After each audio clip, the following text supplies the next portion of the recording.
Hello student, today we are starting the next concept of lesson number 2, that is the work and energy. The concept is law of conservation of energy. Law म्हणजे काय आहे? नियम. आपल्याला energy आपली conserve आपण करत असतो रोजच्या रोज. आपण जे काही वर्क करत असतो तेव्हा आपल्याला एनर्जी यूज करायला लागते आणि ती एनर्जी काय आहे? कन्झर्व होत असते. कन्झर्व होत असते म्हणजेच काय? एका फॉर्ममधून दुसऱ्या फॉर्ममध्ये ती कन्व्हर्ट होत असते. ती कुठेही ॲटोमॅटिकली क्रिएट होते का? नाही. बघा, आपल्याला कुठलंही काम करण्यासाठी एनर्जीची आवश्यकता असते. म्हणजेच काय, आपल्या शरीरामध्ये अन्न असेल, फूड असेल तर आणि तरच आपण काय ते काम करू शकतो. मग ती एनर्जी, ते काम करण्यासाठी आवश्यक असणारी एनर्जी आपल्याला त्या फूडमधून मिळत असते. मग फूडमध्ये कोणती एनर्जी असते? तर केमिकल एनर्जी. त्याच केमिकल एनर्जीचा उपयोग करून आपण बोलू शकतो, चालू शकतो, फिजिकल ॲक्टिव्हिटी सगळ्या करू शकतो. बरोबर आहे. म्हणजे त्या एनर्जीचा वापर, ती एनर्जी कन्व्हर्ट होत असते. कुठेही ती क्रिएट ॲटोमॅटिकली होत नसते. लक्षात आहे? मग त्या फूडमध्ये सुद्धा एनर्जी कुठून येत असते? Chemical energy. तर ती काय आहे? प्लॅन्ट्समधून, ज्या प्लॅन्ट्सपासून ती तयार झाली आहे. मग जो भाजीपाला असेल, फ्रूट्स असतील, ते जिथून झाली आहेत. म्हणजेच काय आहे? आपण म्हणू शकतो लँडमधून, तिथून त्याच्यामध्ये त्याला नायट्रोजन वगैरे त्याच्यातून त्याला एनर्जी तिथं काय मिळालेली आहे, किंवा सनलाईटमधून एनर्जी त्यांनी घेतलेली आहे. मग हे काय एनर्जी असं पूर्ण सर्कल असं चालूच असतं. एका फॉर्ममधून दुसऱ्या फॉर्ममध्ये जस्ट कन्व्हर्ट होत असते. ही एनर्जी कुठेही डिस्ट्रॉय होत नाही, किंवा कुठेही क्रिएट होत नसते. फक्त ती एका फॉर्ममधून दुसऱ्या फॉर्ममध्ये काय आहे? कन्व्हर्ट होत असते. आणि हाच त्याचा काय नियम आहे. That is the law of conservation of energy. Let us listen everybody. Conservation of energy. Energy exists in various forms. All these forms are interconvertible. It should be noted that we cannot create energy. Similarly, we cannot destroy energy. If one form of energy disappears, then equal amount of other form of energy appears. Let's consider an example of cracker bursting. In this case, chemical energy stored in the cracker gets converted into various other forms of energy, such as light energy, sound energy, heat energy, kinetic energy, etc. बघा, आता crackers म्हणजेच काय? फटाके आपण दरवेळेस दिवाळीत वगैरे फोडतो. तर क्रॅकर्समध्ये सुद्धा मेनी एक एनर्जी, आपल्याला केमिकल एनर्जी फक्त स्टोअर असते. पण त्या एनर्जीचं, त्या केमिकल एनर्जीचं मात्र कन्व्हर्जन अनेक फॉर्म्समध्ये होताना आपल्याला दिसतं. जसं काय आहे, तो फटाका आपण जेव्हा बंद करतो, फोडतो आहे, तेव्हा काय आहे? त्याच्यातून आवाज येतो आहे, म्हणजे साऊंड एनर्जी बाहेर पडते. एक असा मोठा असा उजेड दिसतो आहे आपल्या डोळ्यांना, लगेच that is the light energy. त्याच्यातून उष्ण असतो बघा, गरम असतो. आपण लगेच हात लावायला जातो का त्याला? नाही. म्हणजेच काय? उष्णता बाहेर टाकतो, म्हणजे हीट बाहेर टाकत असतो. म्हणजे हीट एनर्जी त्याच्यातून बाहेर येत असते. आणि काय आहे? तो त्याचे जे तुकडे असतात ते एकदम लांब असे पसरल्या जातात, लांब फेकल्या जातात. म्हणजेच काय? त्याच्यामध्ये एक प्रकारची कायनेटिक एनर्जीसुद्धा आहे. म्हणजेच काय आहे? ह्या इतक्या फॉर्ममध्ये एकाच केमिकल एनर्जीचं काय होत असतं? कन्व्हर्जन आपल्याला होताना दिसतं. म्हणजे क्रॅकर जेव्हा बर्स्ट होतात, then the chemical energy gets converted into light energy, sound energy, heat energy, kinetic energy etcetera. बरोबर आहे? म्हणजे इथे काय झालं? कन्व्हर्जन झालेलं आहे. आधी आपण त्या क्रॅकर्समध्ये ती एनर्जी सेव्ह करून ठेवली होती. जोपर्यंत त्याच्यामध्ये केमिकल्स नसतील तर तो काय आहे? बर्स्ट होणार नाही आणि त्याच्यातून त्याचं कन्व्हर्जन होणार नाही. बघूयात आपण आणखीन काही उदाहरणं. Thus, one form of energy is converted into another form of energy. Energy can neither be created nor can be destroyed. It can be converted from one form of energy to another form. The total amount of energy in the universe always remains constant. बरोबर आहे. म्हणजे जिथे आपल्याला काय दिसून येते? हाच हा मुख्य आपला लॉ आहे. हे स्टेटमेंट आपल्याला, लॉ विचारल्यावर हे स्टेटमेंट आपल्याला तिथे लिहायचं आहे. म्हणून सगळ्यांनी हे लर्न करायचं आहे. काय आहे बघा? Energy can neither be created nor be destroy. It can be converted from one form of energy to the another form and the total amount of energy in the universe always remains constant. त्याच्यामुळे फक्त ती convert होत असते. म्हणजेच काय आहे?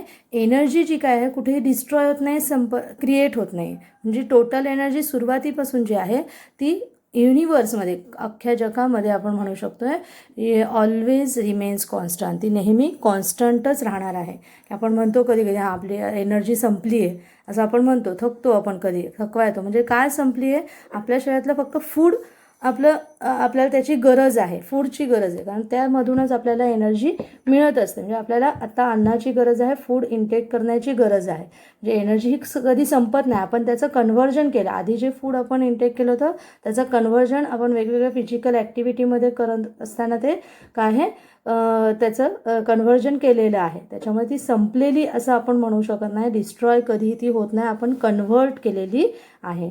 इथं पण आपण आत्ताच चित्रामध्ये वेगवेगळे जे काही हे पाहिले एक्झाम्पल्स, जसं इथे पवनचक्क्यांचं आपल्याला एक्झाम्पल दिसतं आहे, किंवा आपण डॅम्समध्ये म्हणतो तिथे सुद्धा काय आपल्याला एनर्जी कन्व्हर्जन मिळत असतं. इथे सुद्धा विंड एनर्जी हे काय विंडच्या साहाय्याने गोल गोल फिरत असतात आणि त्याचं कन्व्हर्जन काय आहे ते जेव्हा रोटेट होत आहेत त्याच्यामधून त्याला काय आहे एक कायनेटिक एनर्जी ती टर्बाईनकडे जाते. इथे टर्बाईन्स बसवले असतात, जसं आपण डॅमचं गेल्या वेळेस बघितलं होतं एक्झाम्पल कायनेटिक एनर्जीच्या ह्याच्यामध्ये, तर तेच तसंच इथे सुद्धा टर्बाईन्स लावलेले असतात आणि ते टर्बाईन्स रोटेट झाले की ते जनरेटरला काय आहे तिथे एनर्जी इलेक्ट्रिकल एनर्जी फॉर्म करण्यासाठी मदत करत असतात. आपल्याला हे आणखीन डिटेलमध्ये आहेच, आपल्याला 10th त्याचा आणखीन डिटेलमध्ये प्रत्येक ह्याच्यामध्ये पॉवर स्टेशनमध्ये कसं एनर्जी कन्व्हर्ट होत असते, कुठली पण इलेक्ट्रिकल एनर्जी कशी फॉर्म होत असते ते आपल्याला बघायचं आहेच. आता जस्ट आपल्याला इंट्रो आहे, आपण बघूयात आणखीन नेक्स्ट कन्सेप्ट.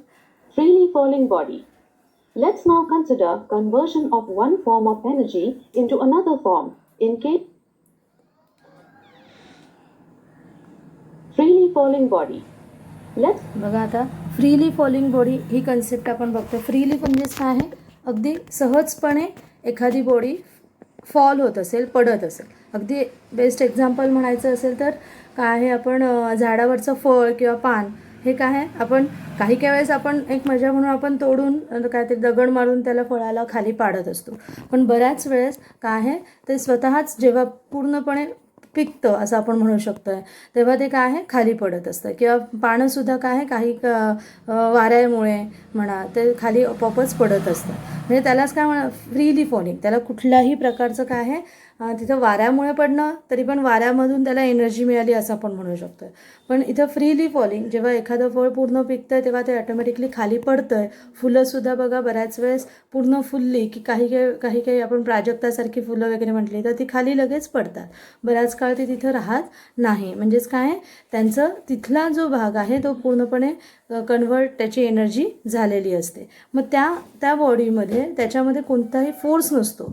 मग फोर्स त्याच्यामधली एनर्जी संपली की खालचा ग्रॅव्हिटेशनल फोर्स त्याच्यावर अप्लाय होत असतो आणि त्या ग्रॅव्हिटेशनल फोर्समुळे ते काय आहे सगळे खाली पडतात. फळ वरती जात आहे का, न्यूटन्सने सुद्धा ते आपण बघितलं न्यूटन लॉमध्ये सुद्धा, तर ते काय आहे फळ आपल्याला खालीच पडताना दिसतं आहे. म्हणजेच काय आहे त्याच्यामध्ये ग्रॅव्हिटेशनल एनर्जी ग्रॅव्हिटेशनल फोर्स तिथे अप्लाय होत असतो आणि ते काय आहे त्या फळाला खालच्या दिशेने म्हणजे जमिनीकडे आणत असतं.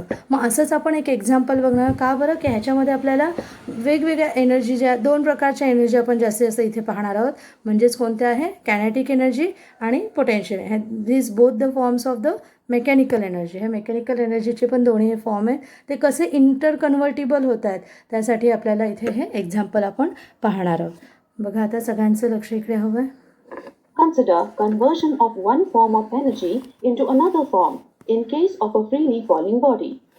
Let a body of mass m fall freely under gravity from a certain height h above the ground. Let's now find out kinetic energy and potential energy at various positions, say at A, at B and C. बघा आता इथे आपण एक body घेतली आहे, म्हणजे इथे एक बॉल आपण घेतलेला आहे. तो बॉल आहे आपण एच या हाईटवरनं तो खाली पडतो आहे असं आपण पाहतो, फ्रीली फॉल होतो आहे. ओके, आणि तो फ्रीली फॉल होत असताना त्याच्यामध्ये आपण दोन प्रकारच्या एनर्जी कशा इंटर कन्व्हर्टिबल होत आहेत आणि शेवटी आपल्याला युनिवर्समध्ये असलेली टोटल एनर्जी ही मात्र आपल्याला सेम मिळते हे आपल्याला लक्षात. मग आपण 3 पोझिशनवर त्याचा अभ्यास करणार आहोत. पहिली पोझिशन म्हणजे ॲट द हाईट एच म्हणजे ए, नंतर दुसरी आहे बी आणि खाली एकदम जेव्हा ग्राउंड लेवलला जाईल तेव्हा सी. म्हणजेच बघा आता आधी आपण बॉल उडवलेला आहे आणि त्या हाईटपासून मग खाली आपल्याला मोजाय उडवताना आपल्याला घ्यायचं आहे का खालून वर जाताना नाही, वरून खाली येताना बॉलमध्ये होणारे चेंजेस आणि त्याच्यामधली एनर्जी कशी कन्व्हर्ट होते ती आपण आता पाहणार आहोत. बघा आता लक्ष द्यायचं आहे. Point A is at height h from the ground. Point B is at a distance x from the point A. Therefore, The distance between point B and C is h minus x. At बघा आता इथे आपण ए point म्हणजेच काय H हाईटपर्यंत आपण त्याला काय केलेलं आहे वरती उडवलेलं आहे. म्हणून ए पॉईंटला काय आहे एच एवढी हाईट आहे अगदी ग्राउंड लेवलपासून. पण बी पॉईंट हा काय आहे सेंटरला आहे. वरती ए म्हटल्यावर आपण काय आहे बी हा अगदी सेंटरला आहे, मधल्याच पोझिशनला आपण त्याची पुन्हा रिडिंग घेणार आहोत. मग बी पॉईंट काय आहे ॲट अ डिस्टन्स एक्स, म्हणजे एपासून तो काय करतो आहे खाली आलेला आहे बी पॉईंटला. मग आपण तिथलं आपण सपोज करूया तिथलं डिस्टन्स आहे एक्स सेंटीमीटर. ओके. आणि त्याच्यानंतर मग there for the distance between the b and c, मग बी आणि सी मधलं काय होईल ऑटोमॅटिकली कंप्लीट किती आहे एपर्यंत एच, आणि ए आणि बी मधलं किती आहे एक्स, म्हणजेच काय एच मायनस एक्स जेवढं असेल तेवढं आपल्याला बी आणि सी मधलं डिस्टन्स बघायला मिळेल. लक्षात येतं बी आणि सी मधलं एच मायनस एक्स, म्हणजे हा खाली काय सी म्हणजे कोणता पॉईंट आहे ग्राउंड लेवलचा पॉईंट. आता एक एक आपण बघूया वरून. आता आपण फ्रीली फॉल करायला स्टार्ट करूया. At position A, the body is at rest initially. Therefore, initial velocity of the body at position A is u is equal to 0. Thus, kinetic energy at position A is equal to half mv square, which is equal to 0. The body is at height h from the ground level. Therefore, at position A, its potential energy is equal to mgh. Thus, the total energy of the body is equal to 0 plus mgh is equal to mgh. बघा आता इथे ए पोझिशनचं आपण आधी study करूयात. ए पोझिशनला काय आहे ball कुठे आहे ए पोझिशनला, म्हणजेच काय आहे तिथे त्याने एच एवढी त्याच्यामध्ये हाईट आहे. हाईट म्हणजेच काय आपण म्हणणार तिथे एचची व्हॅल्यू एच आहे, आपण पोझिशन एच आहे. म्हणजे इनिशियल आणि व्हेलॉसिटी त्याच्यामध्ये किती आहे त्या बॉडीमध्ये. आता वरून तो फ्रीली फॉल होतो आहे असं आपण दाखवतो आहे, त्याच्यामध्ये एनर्जी कुठलीही सुरुवातीला नाही आहे, फ्रीली फॉल होते. म्हणून काय आहे यू हा त्याचा काय इनिशियल वेलॉसिटी 0 आपण तिथे पुटअप करणार. आणि मग कायनेटिक एनर्जीची व्हॅल्यू काय येईल आपल्या कायनेटिक एनर्जीचा फॉर्म्युला काय आहे हाफ एम व्ही स्क्वेअर. ए पोझिशनला हाफ एम व्ही स्क्वेअरमध्ये आपण व्ही म्हणजेच वेलॉसिटी आपण काय त्याची व्हॅल्यू पुटअप करणार 0. मग कुठल्याही व्हॅल्यूला 0 ना त्या ह्या सगळे बघा पॅरामीटर्स आपण बघायला गेले या फॉर्म्युल्यामध्ये सगळे मल्टिप्लिकेशन फॉर्ममध्ये, म्हणजे half into m into v square. मग व्हीचीच व्हॅल्यू जर 0 असेल म्हणजे 0चा स्क्वेअर काय होणार पुन्हा 0. मग 0 मल्टिप्लाय बाय एम केलं तरी 0च येणार आहे, आणि पुन्हा 0 मल्टिप्लाय बाय हाफ केलं तरी 0. म्हणजे आपल्याला कायनेटिक एनर्जी काय मिळणार ए पोझिशनला 0 एवढी मिळेल. आता तिथेच आता आणखीन एक आपल्याला बघायची पोटेन्शियल एनर्जी त्याच्यामध्ये आहे का. तर body is at height H from the ground level. मग at position A it's potential आहे, म्हणजे त्याच्यामध्ये पोटेन्शियल एनर्जी आहे. आधी तो स्टेबल फॉर्ममध्ये होता आणि तो फ्रीली फॉल झाला. म्हणून काय स्टेबल फॉर्ममध्ये होता तेव्हा त्याच्यामध्ये पोटेन्शियल एनर्जी काही ना काहीतरी होती. मग किती होती आणि त्याची हाईट किती होती एच, म्हणून एम जी एच हा जो आपला फॉर्म्युला आहे तेवढी त्याच्यामध्ये पोटेन्शियल एनर्जी होती. मग आता दोघांची मिळून टोटल एनर्जी त्याच्यामध्ये किती आहे आता आपण पाहिलं तर total energy of the body काय होणार kinetic energy plus potential k e plus p e किती होणार आहे 0 plus m g h. Value आपण पुटअप केलं की आपल्याला टोटल एनर्जी किती मिळेल m g h. Total energy t e is equal to m g h आपल्याला मिळणार आहे. ओके. आता आपण बघूयात नेक्स्ट त्याच्यामध्येच आता बी पोझिशनला बघूया. At position B, let v1 be the velocity of the body after falling from a distance x from point A. Thus, for the motion of the body from A to B, initial velocity u is equal to 0, final velocity v is equal to v1, and displacement s is equal to x. बघा आता position बीला ए आता हळूहळू आलेला आहे बीला खरं तो स्टॉप होणार नाही. आता त्याला ॲटोमॅटिकली ग्रॅव्हिटेशनल फोर्स काय आहे पूर्ण सीपर्यंत आणून तर स्टॉप करणार नाही. पण आपण मुद्दामच आपण त्या ठिकाणी काय असणार आहे हे अगदी क्विक मुवमेंट असणार आहे, पण आपण तिथलाही थोडासा स्टडी करण्यासाठी त्याला इथे चित्रामध्ये आपण त्याला स्टॉप केलेलं आहे बी पोझिशनला. आणि मग बी पोझिशनला असताना त्याच्यामध्ये काही ना काहीतरी व्हेलॉसिटी आहे बरोबर आहे का बरं. वरती 0 होती पण आता ग्रॅव्हिटेशनल फोर्स जसा ॲक्ट झाला त्याच्यामुळे त्याच्यामध्ये व्हेलॉसिटी आलेली आहे, आणि त्याच व्हेलॉसिटीने तो अजून खालीसुद्धा जाणार आहे. लक्षात येत आहे. मग आता तिथेच मग ती व्हेलॉसिटी किती आहे तर v is equal to v1 ही आपण त्याची व्हॅल्यू पुटअप करूया इथे. आणि डिस्प्लेसमेंट किती झालेलं आहे a टू b आपलं किती डिस्टन्स त्याने कव्हर केलं a पासून b कडे येताना x एवढं डिस्टन्स. खालून ग्राउंड लेवलपासून त्याचं h मायनस x एवढं डिस्टन्स आहे पण तो वरून खाली आला आहे म्हणून a टू x त्याचं डिस्प्लेसमेंट किती झालेलं आहे तर x एवढं आपण त्याची व्हॅल्यू पुटअप केलेली आहे. मग आता आपलं कायनेटिक एनर्जी आणि पोटेन्शियल एनर्जी ह्या दोन्ही पण आपण व्हॅल्यू कॅल्क्युलेट करूया. Substituting in the third equation of motion, v square is equal to u square plus 2a into s, we get v1 square is equal to 0 square plus 2g into x. Thus, v1 square is equal to 2g into x. This is the velocity of the body at position B. Now, बघा आता खरं तर kinetic energy काढण्यासाठी आपला formula काय आहे half m v square half m v square. आता इथं व्हीची व्हॅल्यू v1 आहे पण इथे ॲक्च्युली इथे ग्रॅव्हिटेशनल फोर्ससुद्धा अप्लाय आहे. म्हणजे ॲक्सिलरेशन कोणामुळे मिळालेलं आहे त्याला तर ग्रॅव्हिटेशनल ड्यू टू ग्रॅव्हिटेशनल मिळालेलं आहे. म्हणून आपण थोडंसं थर्ड इक्वेशनची मदत घेणार आहोत. थर्ड इक्वेशन ऑफ मोशन आपण काय आहे v square is equal to u square plus 2as. मग त्याच्यामध्ये जर आपण व्हॅल्यू पुटअप केलं व्हीची व्हॅल्यू आपल्याला इथे आपण काय म्हणणार आहोत त्याच्यामध्ये किती व्हेलॉसिटी आहे v1 एवढी व्हेलॉसिटी म्हणजे v1 स्क्वेअर. यू ही काय आहे सुरुवातीची आहे ती 0 प्लस 2gx एची व्हॅल्यू आपण इथे g कारण ग्रॅव्हिटेशनल फोर्स इथे अप्लाय होतोय. ओके आणि मग v1 स्क्वेअर इथे काय होणार आहे 0 स्क्वेअर म्हणजे तो पॅरामीटर आपला पूर्ण 0 होणार प्लस 2gx म्हणजे 2gx फक्त आपल्याला इथे व्हॅल्यू मिळते. And this is the velocity of the body at position B. ही एवढी व्हेलॉसिटी आपल्याला पोझिशन बीला आहे. मग आता आपण ही व्हॅल्यू पुटअप करूयात केईमध्ये. केईचा फॉर्म्युला आपला हाफ एम व्ही स्क्वेअर मग व्हीची व्हॅल्यू v1 म्हणून हाफ एम v1 स्क्वेअर. मग v1ची व्हॅल्यू पुन्हा आपल्याला आता थर्ड इक्वेशन ऑफ मोशनमधनं काय मिळालेली आहे 2gx ती आपण त्याच्यामध्ये पुटअप करूयात आणि मग आपल्याला मिळणार आहे बघा इक्वेशन. सगळ्यांचं लक्ष इकडे असायला our kinetic energy at position B is equal to half m v1 square. Substituting for v1 square, we get kinetic energy is equal to half m into 2gx, that is equal to mgx. Point B is at a height h minus x above the ground. Thus, potential energy of the body at position B is equal to mg into h minus x. The total energy of the body is therefore mgx plus mg into h minus x, which is बघा आता kinetic energy किती मिळालेली आपल्याला kinetic 2gx आपण त्याच्यामध्ये put up केली म्हणजे 2 हा काय हाफमधला 2 आणि हा 2 काय होणार will get cancel we get the mgx as the equation value.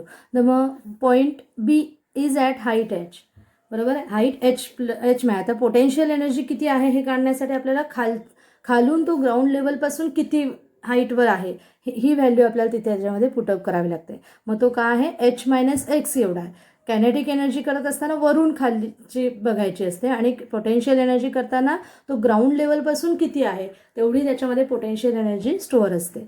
मग दॅट्स द पोटेन्शियल एनर्जी काय म्हणू शकतो आपण कशामध्ये at the position B is the mg into H minus H. एचची व्हॅल्यू काय ठेवली आपण एच मायनस एक्स कारण तो ग्राउंड लेवलपासून आता बी पोझिशनला किती आहे एच मायनस एक्स एवढ्या डिस्टन्सवर आहे. मग आता त्याच्यामुळे आपली टोटल एनर्जी काय होईल केई प्लस पीई.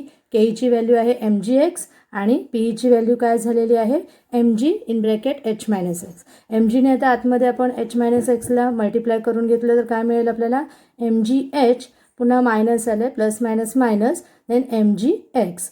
मग आपल्याला इथं बघा कसं इक्वेशन मिळालं आहे mgx plus mgh minus mgx. आता mgx प्लस पण आहे मायनस म्हणजे ते दोन्ही काय होणार आहे will get subtract each other. मग आपल्याला फक्त लास्टला काय मिळते mgh म्हणजे इथली सुद्धा टोटल एनर्जी आपल्याला काय मिळते mgh म्हणजे ए पोझिशनला सुद्धा mgh मिळाली बी पोझिशनला सुद्धा टोटल एनर्जी mgh मिळाली. आता आणखीन आपल्या सी पोझिशनला काय होते ते बघूयात. म्हणजे जो काही law of conservation of energy आपण वाटतो की टोटल एनर्जी रिमेन्स कॉन्स्टंट म्हणजे जरी तिथे कुठेतरी केई कुठे 0 मिळेल कुठे पीई 0 मिळेल पण टोटल एनर्जी शेवटी काय मिळणार आहे आपल्याला कॉन्स्टंट. म्हणजे आता ए आणि बी पोझिशनला टोटल एनर्जी आपल्याला mgh मिळालेली आहे. आता आपण सी पोझिशनला बघूया which is equal to mgx plus mgh minus mgx, that is equal to mgh. Now, let v be the velocity when the body just reaches at position C, that is at ground level. Thus, for the motion of the body from A to C, initial velocity u is equal to 0, final velocity is v, and displacement s is equal to h.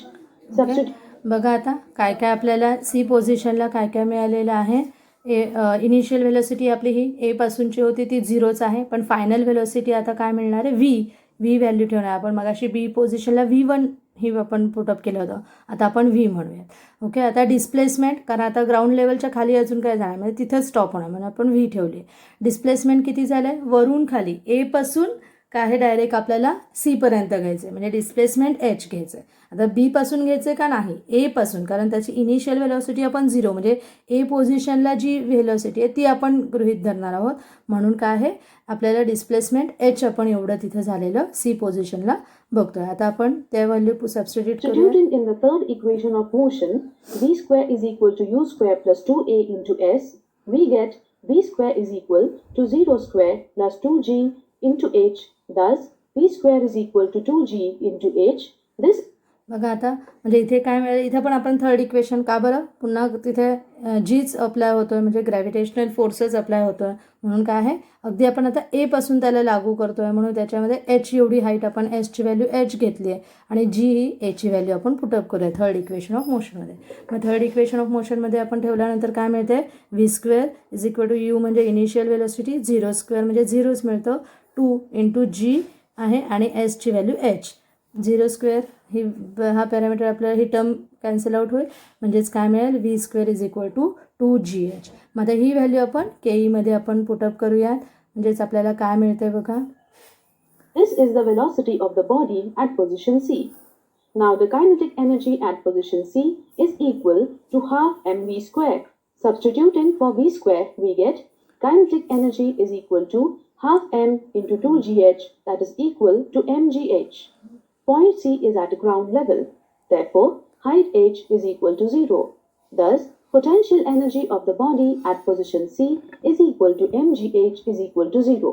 बघा आता इथे काय झालं, केईची value केईच्या फॉर्म्युलामध्ये व्हीची value put up केल्यावर आपल्याला पुन्हा 2 will get cancel, then we get mgh. आणि सी पोझिशनला आता ग्राउंड लेवलपासून जर हाईट मोजायला गेलो तर काय आहे, नाही तोच ग्राउंड लेवल आहे, त्याच्यामुळे एचची व्हॅल्यू आपल्याला काय येणार आहे, 0 येणार आहे.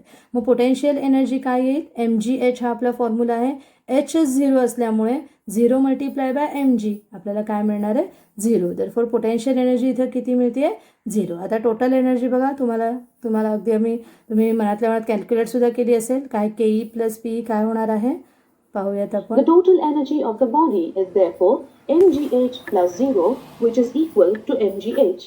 Thus, total energy, that is the sum of the kinetic energy and potential energy of the body, is remaining constant at each point of the motion.